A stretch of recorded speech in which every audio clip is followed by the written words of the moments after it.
Assalamualaikum warahmatullahi wabarakatuh. Perkenalkan, nama saya Safira Mendasari Sri Rezeki. Saya dari kelompok 6. Saya pemakala 1 dan Jenny Usitia Devita sebagai pemakala 2, Muhammad Rido sebagai pemakala 3. Kami akan menjelaskan tentang pengertian wakaf. Pengertian wakaf.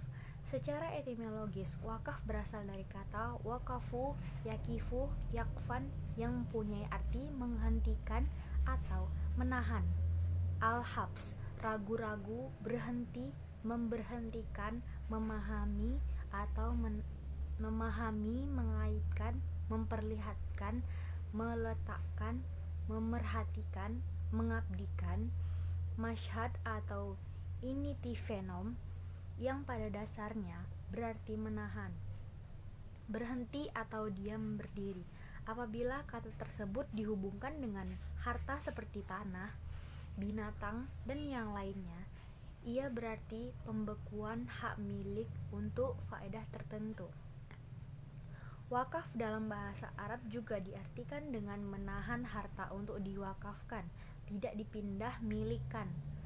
Menurut Taqiyuddin Abu Bakar bin Muhammad al-Hasyaini, wakaf ialah menahan harta yang kekal, zat kekal zatnya untuk diambil manfaatnya tanpa merusak atau tindakan pada zatnya yang dibelanjakan manfaatnya di jalan kebaikan dengan tujuan untuk mendekatkan diri kepada Allah Subhanahu wa taala. Dasar hukum wakaf. Dalil-dalil yang dijadikan sandaran atau dasar hukum wakaf dalam agama Islam adalah firman Allah dalam surah Al-Baqarah ayat 261 yang berbunyi, perumpamaan atau nafkah yang dikeluarkan oleh orang-orang yang menafkahkan hartanya di jalan Allah adalah serupa dengan sebutir benih yang menumbuhkan 7 bulir pada tiap-tiap bulir. 100 biji tiap-tiap bulir sama dengan 100 biji. Allah melipat gandakan ganjaran bagi siapa yang Dia kehendaki, dan Allah Maha Luas karunia-Nya lagi Maha mengetahui. Macam-macam wakaf.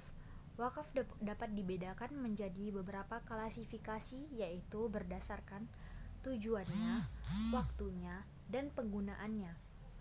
Wakaf berdasarkan tujuannya. Yang pertama, wakaf ahli, yaitu wakaf yang ditujukan kepada orang-orang tertentu, seorang atau lebih, keluarga si wakif atau bukan. Wakaf ini disebut juga dengan wakaf zuri. Yang kedua, wakaf khairi.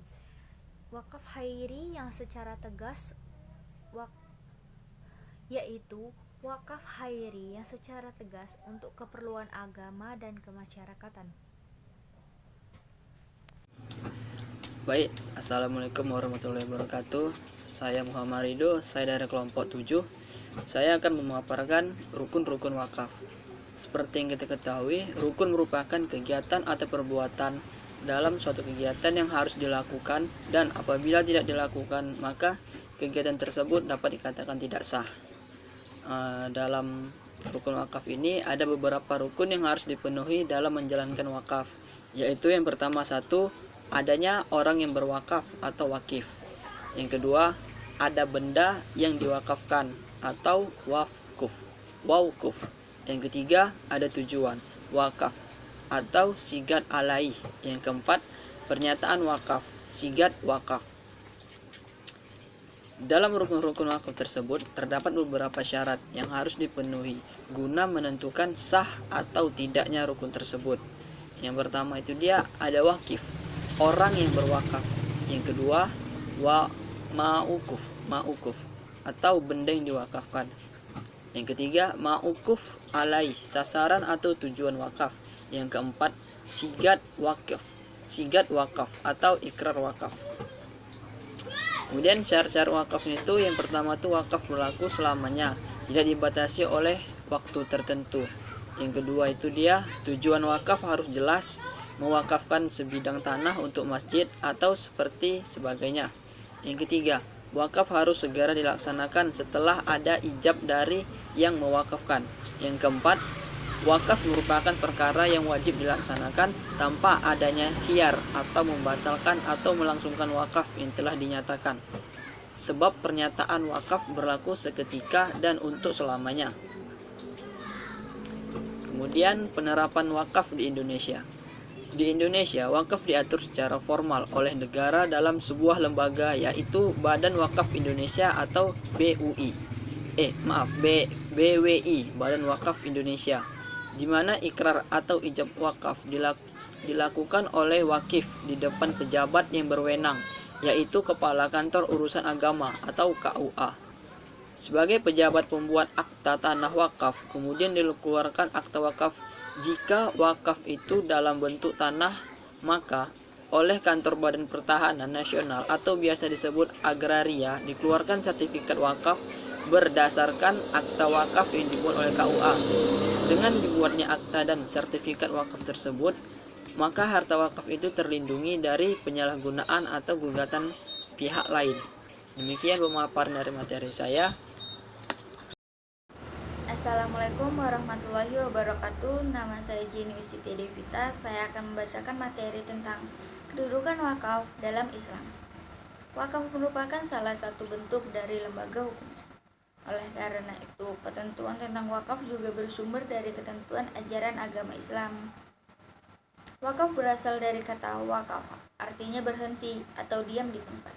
Yang dimaksud dengan harta wakaf ialah suatu barang yang sementara asalnya selalu berbuah, yang dapat dipetik hasilnya, dan yang punya sendiri sudah menyerahkan kekuasaannya terhadap barang itu dengan syarat dan ketentuan bahwa hasilnya akan dipergunakan untuk keperluan amal, kebajikan, dan